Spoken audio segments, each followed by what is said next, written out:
ಅದೇನು ನಿನ್ನ ಉದ್ದೇಶ?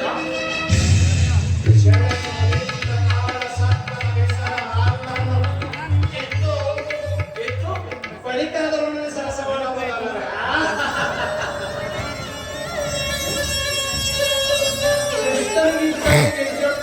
ಸೈನ್ಯವು ಹೆಚ್ಚು ಅವಶ್ಯಕತೆ ಆಯಿತು.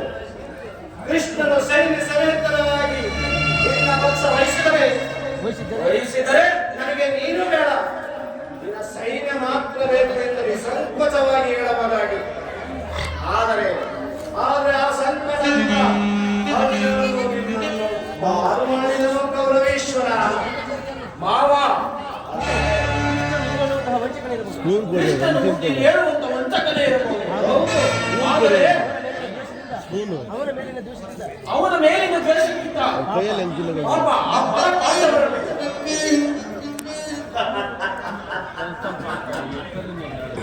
ಚೆನ್ನಾಗಿ ಎಲ್ಲವನ್ನು ನಿನಗೆ ಹೇಳ್ಕೊಟ್ಟಿರುತ್ತಲ್ಲ, ಏಕೆ ನಿನಗೆ ಈ ತರ ಬರಲು ಆಲೋಚನೆ ಬರಲು ನಿನಗೆ ಕಾರಣ? ಪಾಂಡವರನ್ನು ಕೃಷ್ಣನಿಂದ ಬೇರೆ ಮಾಡಲಾಗದು. ಏಕೆ ಅವರನ್ನು ಅವನ ಆಜ್ಞಾಧಾರಕರು ಇರಬಹುದು. ಆದರೆ ಸಂತಾನಕ್ಕೆ ಸಂಬಂಧಿಸಿ ಪಾಂಡವರಿಗೆ ಆಶ್ರಯ ಕೊಟ್ಟಿದೆ.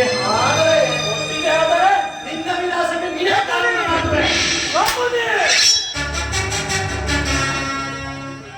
ಅಲ್ಲ ಮಗುವೆ, ಪಗಡೆ ಆಟದಲ್ಲಿ ಸೋತಾಗಲೇ ಅವರ ರಾಜ್ಯದ ಮೇಲಿದ್ದ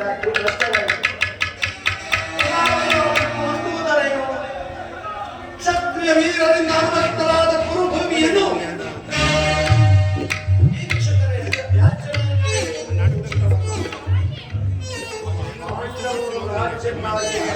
ಹಂಬಲಿಸುತ್ತಿದ್ದರೆ ರಣಕ್ಷೇತ್ರದಲ್ಲಿ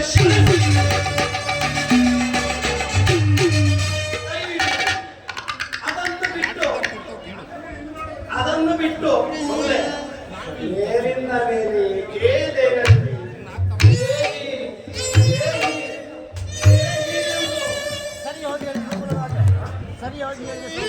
ಸರಿಯಾಗಿ ಹೇಳಿದೆ ಸೋಮನ ರಾಜ. ಯುದ್ಧದ ಹೊರತಾಗಿ ನಾನು ನಿನ್ನನ್ನು ಬಿಟ್ಟು ಸೂಚಿದಾರದಷ್ಟು ಜಾಗವನ್ನು ಕೊಡುವುದಿಲ್ಲ. ಅಷ್ಟು ಮಾತ್ರವಲ್ಲ ಶಿವನ ಸಂಧಿಯ ಭಯಕ್ಕಿಂತ ಬಾರಿ ಬಾರಿ ಪ್ರತಿಷ್ಠೆ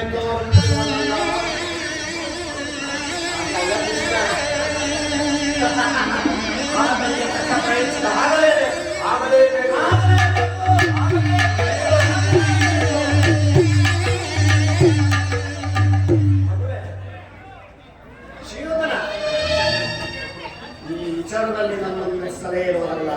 ಏನದು ನಿನ್ನ ಸಲಹೆ? ಆ ಸಲಹೆ ಏನು ಅಂದರೆ